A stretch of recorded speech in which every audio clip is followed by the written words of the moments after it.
Hey everyone, welcome to the April edition of Shutter Magazine, and let's dive right into the Q&A. First question comes to us from, I think it's Jeanette. If you're doing business or a workshop in a foreign country, do you need any types of permits? Yes, if you're photographing for yourself, you might be okay, but you're more than likely going to need permits for any of those locations you're shooting in. If you're teaching a workshop, I would say better safe than sorry, especially if you're in a location that's a private or semi-private location. A lot of times when you're in public spaces, as long as you don't put down a tripod or a light stand, you typically don't need a permit. But I do know, like certain places in the United States, it doesn't matter. You need a permit, period, even if you're just photographing as an individual. And so you're gonna have to look to those local rules and regulations to get those answers. Next question comes to us from Anthony. How do you source models for each shoot? We use sites like Model Mayhem, Ford Modeling Agency, or any of the big agencies. You can go to Craigslist and things like that. You just never know what you're going to get. Now, when I first started out, we used to use like Model Mayhem and a couple of the other entry-level model sites, but we found that these models were so freaking sketchy. We would start booking 2 and 3 models for a shoot, hoping one would show up. 2 would just flake out the day of the shoot. And so this becomes problematic if you have your heart set on shooting and then a model just decides not to show up on you and it doesn't matter what you're paying them. That's why I like working with the agencies. Now, that being said, working with the agencies, this becomes extremely expensive. So it's just, you gotta weigh the pros and cons. So if it's a super important shoot, don't be penny wise, pound foolish.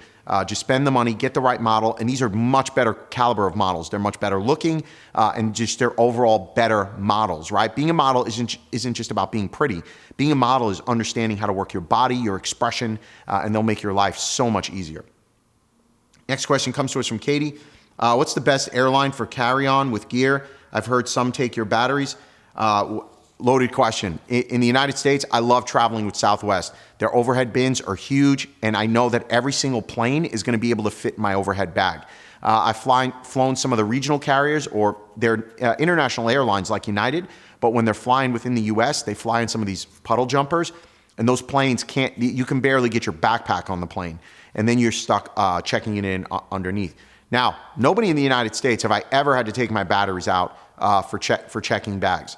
But when I get overseas, like to China and some of those other countries, they lose their minds when you're going through security and they start taking batteries out of your bag, and anything that's got a battery in it, they'll take out. But again, check your local airlines for those restrictions. My experience, I love traveling with United internationally, very, very good to work with.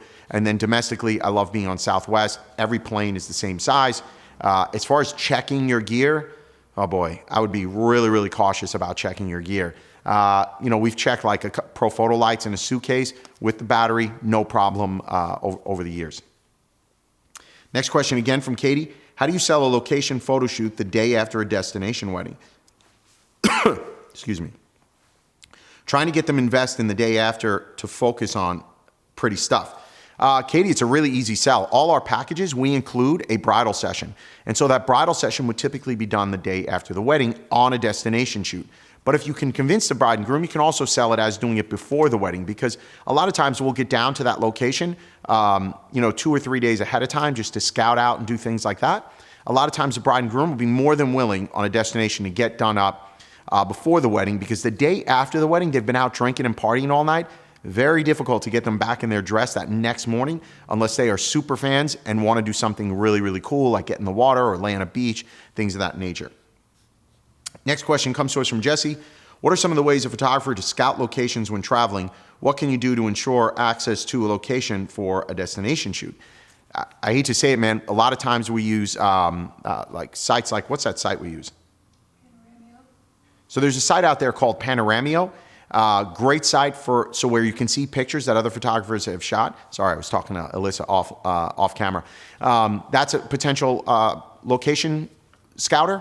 But the other way we do it, believe it or not, is we use like Google Maps. We use Google Earth, things like that, where we see something and then we kind of dive in from a satellite view to see what we're looking at, see if there's roads there. And then we'll just start Googling those locations to see what comes up about permits or access.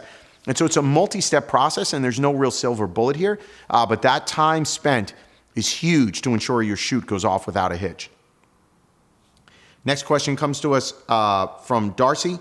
I'm thinking about expanding my boudoir to other cities. If I do a weekend session an IPS in a different state, do I have to do state sales taxes in each of those states, or just my state since that's where the business resides? Darcy, great question.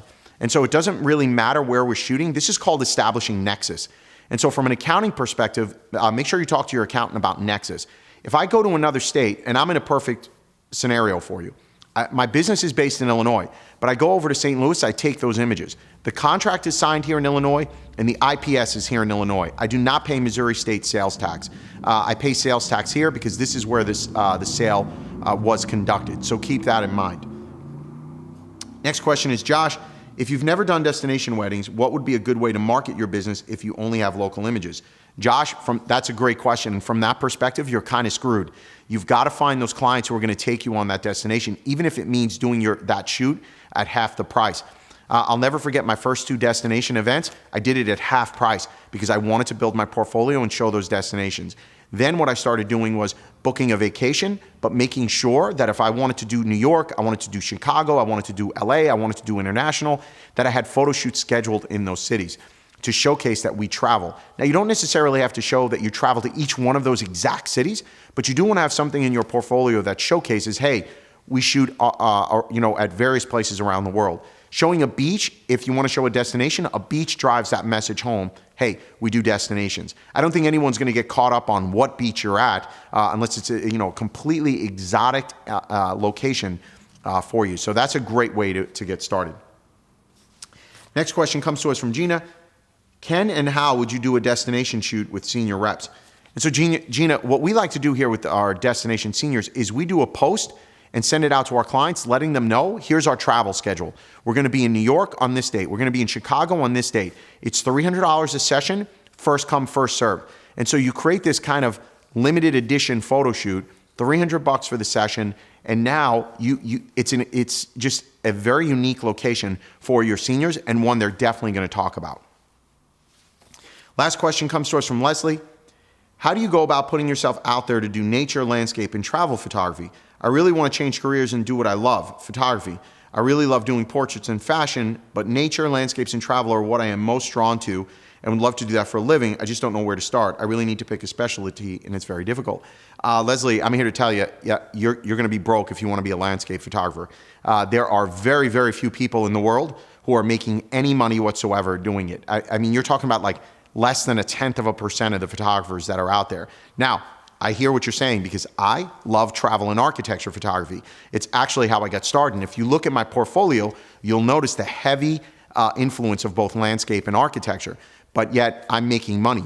And the way I make money is I get that little bride and groom and I put them in that picture of this beautiful architecture, this beautiful landscape, and suddenly somebody wants to spend money on it. Now, my advice to you would be, which is what I do, is find a way to take pictures of people in these exotic locations with this architecture. What that allows you to do is photograph the people, make money, and then fund your habits, so to speak. And by doing it that way, you'll be able to travel, see the world. I was in 10 countries last year. And this year, it looks to be 8 to 10 countries again. And I'm using my photography of people to help fund those excursions. So I hope that makes sense. Again, everyone, great questions. Enjoy the travel edition. We'll see you next month.